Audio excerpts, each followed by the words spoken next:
نۆی ئابی 1945 تەقینەوەی ناوکی ناگازاکی ژمارەی پێشبینی کراوی کوژراوان 75,000 کەس دەبن. 6 ئابی 1945 تەقینەوەی ناوکی هیرۆشیما ژمارەی پێشبینی کراوی کوژراوان 135,000 کەس دەبن. لە دوای ئەو هێرشانەی جەنگی دووەمی جیهانیەوە چەکە ناوکیەکان ئەوەندەی تر بەهێز بوون. بۆمبی هیرۆشیما تەقینەوەیەکی لەکەوتەوە کە 15 کیلۆتۆن بوو. هەر کیلۆتۆنێکیش یەکسانە بەهێزی تەقینەوەی 1,000 تۆن TNT. بۆ ئەوەی کاریگەری تەقینەوەی بۆمبی هیرۆشیما ڕوونتر بکەینەوە، ئەوە وەک ئەگەرێک وا دادەنین کە ئەو بۆمبە شاری هەولێر بە ئامانج دەگرێت. ئەگەر بۆمبی هیرۆشیما قەڵای هەولێر بە ئامانج بگرێت، ئەوە نیوەتیرەی کاریگەری بۆمبەکە 1 میل درێژ دەبێتەوە.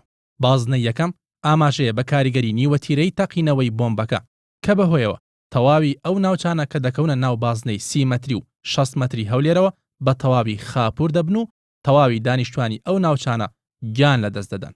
لە بازنەی دووەمدا قوربانیان نزیکەی لە 100 دەبن کە بەهۆیەوە کاریگەرەکانی تەقینەوە کە تەواوی ئەو ناوچانە دەگرێتەوە کە دەکەونە ناو بازنەی 40 مەتریشەوە هەموو بینا و باڵەخانەکان بە تەواوی کاریگەر دەبن.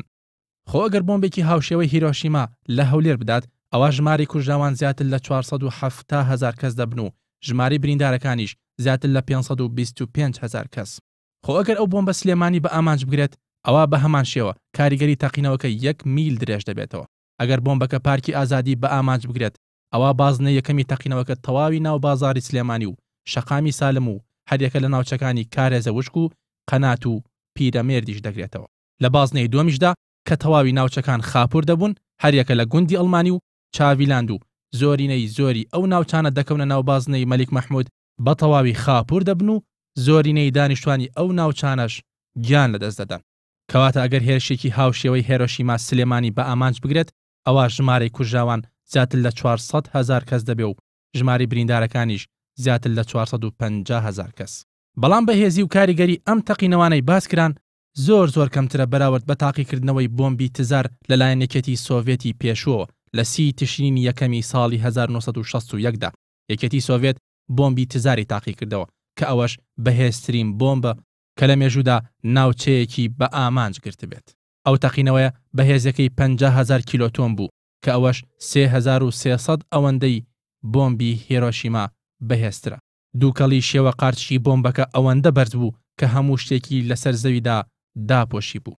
بۆ ئەوەی نمونەکە ڕوونتر بکەینەوە، ئەگەر بۆمبی تزار هەولێر بە ئامانج بگرێ، ئەوە نیوەتیرەی کاریگەری ئەو تەقینەوەیە 31 میل دەبێت، بە شێوەیەک کە ئەگەر بۆمبی ئەتۆمی تزار قەڵای هەولێر بە ئامانج بگرێت، ئەوە ئەو ناوچانەی بە تەواوی کاریگەر دەبن بەهۆی تەقینەوەکەوە هەریر و هیران و کۆیە دەبن و لە باشووریشەوە کاریگەریەکانی دەگەنە سنوورەکانی پارێزگای کەرکووک و شاری مەخمور. لە ڕۆژ ئاواشەوە کاریگەری تەقینەوەکە دەگاتە بەرتلە و بەردەڕەش و لە باکووریشەوە تا نزیک ئاکرێ. لە بازنەی دووەمیشدا کە زۆرینەی هاوڵاتیانی ئەو ناوچانەش گیانە دەست دەدەن و ناوچەکان خاپور دەبن، کاریگەری تەقینەوەکان دەگاتە سۆران و کۆیە و تەقتەق و بای حەسەن و مەخمور و گەیارە و سنووری مووسڵ و ئاکرێ. کەواتە ئەگەر بۆمبی تزار هەولێر بە ئامانج بگرێت، ئەوە ژمارەی کوژراوان زیاتر لە 900,000 کەس دەبن و ژماری بریندارەکانیش زیاتر لە 300,000 کەس. خۆ ئەگەر ئەو بۆمبە سلێمانی بە ئامانج بگرێت، ئەوە نیوەتیرەی کاریگەریەکەی لەسەر شارەکە و دەوروبەری 31 میل دەبێت، بە شێوەیەک کە ئەگەر تەقینەوەکە پارکی ئازادی بە ئامانج بگرێت، ئەوە تەواوی ناوشاری سلێمانی کاریگەر دەبێ و بازنەی تەقینەوەکە دەگاتە نزیک چەمچەماڵ و سوورداش و نزیک دووکان و چەند ناوچەیەکی ناو خاکی ڕۆژهەڵاتی کوردستان و پێنجوێن و سەی سادق و نزیک دەربەنی خانیش.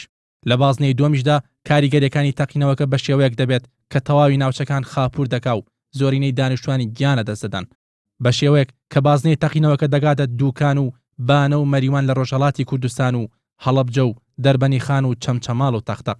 کەواتە ئەگەر بۆمبی تزار سلێمانی بە ئامانج بگرێ، زیاتر لە 1 ملیۆن کوژرا و زیاتر لە 500,000 کەس بریندار دەبن. بۆمبی تزار 5 دەیە لەمە بەردروست کراوە. لە ئێستادا ژمارەی چەکە ناوکیەکان پێشبینی دەکرێت 14,900 بۆمبی ناوکی بن. خۆ ئەگەر بەهۆی پەیماننامەی قەدەغەکردنی تاقیکردنەوەی بۆمبی ناوکی نەبووایە لە ساڵی 1963دا، لەوانەیە لە ئێستادا بۆمبی زۆر بەهێزترمان ببینایە.